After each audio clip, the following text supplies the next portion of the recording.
Last month hit the 5-year mark since the August 2017 mudslide and flash flood disaster claimed over 1,000 lives, destroyed properties and displaced more than 600 people in Freetown. Shortly after the memorial, Chief Pa Almami Bubu Conte, who lives along the yellow zone at Mortomeh, noticed some serious cracks in the area.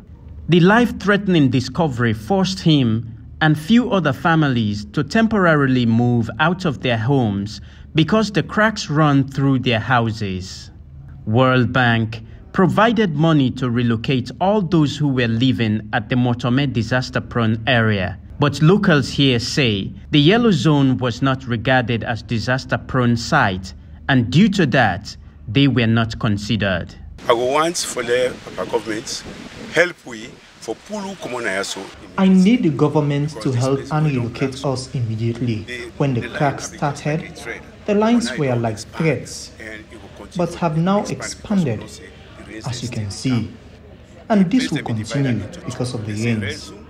They divided the area to red and yellow zone, but during the time they were doing the registration for the World Bank compensation money, I recommended for them to include us in the yellow zone, but they said the money is just for those in the red zone.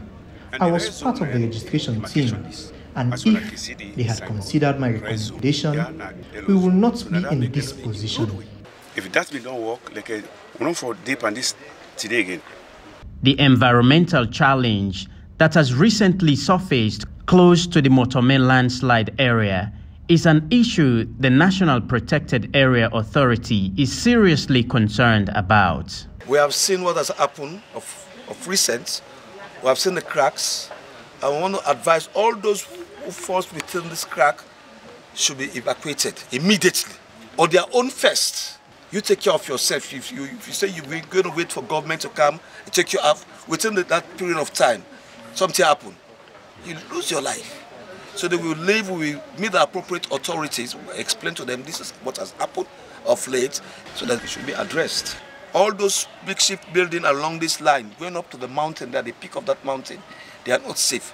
Because last year it happened and it has happened again. That is showing us that at any time, it will crack and this will cause big disaster again. And this is what we want to stop. Some environmental researchers argue that high rates of urbanization, encroachment, and deforestation in the western area are increasing disaster risks. The National Disaster Management Agency and the Conservation Society of Sierra Leone gives assessment of these ecological defects. To me, they are very serious cracks and they shouldn't be taken lightly.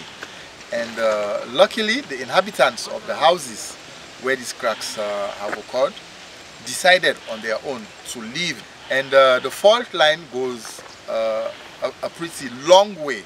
So we strongly recommend that people should keep away from a disaster zone like this because the valley is deep. The soil is still loose and you never know what will happen overnight when it's raining heavily. Just like what happened to the landslide victims, there was no chance to escape. We've done the vulnerability assessment risks, and we've seen that over a period the line which was like a thread is expanding, the diameter of the line is expanding. And from initial assessment it's very clear that people are still constructing houses on stable grounds because after this major disaster, it will actually take time, 5, 10, 15 to 20 years before this entire place is stabilized. The National Disaster Management Agency has promised to engage other partners to do a joint assessment and put out proactive recommendations that will save lives and properties. Salifu Cherno Kamara, AYV News.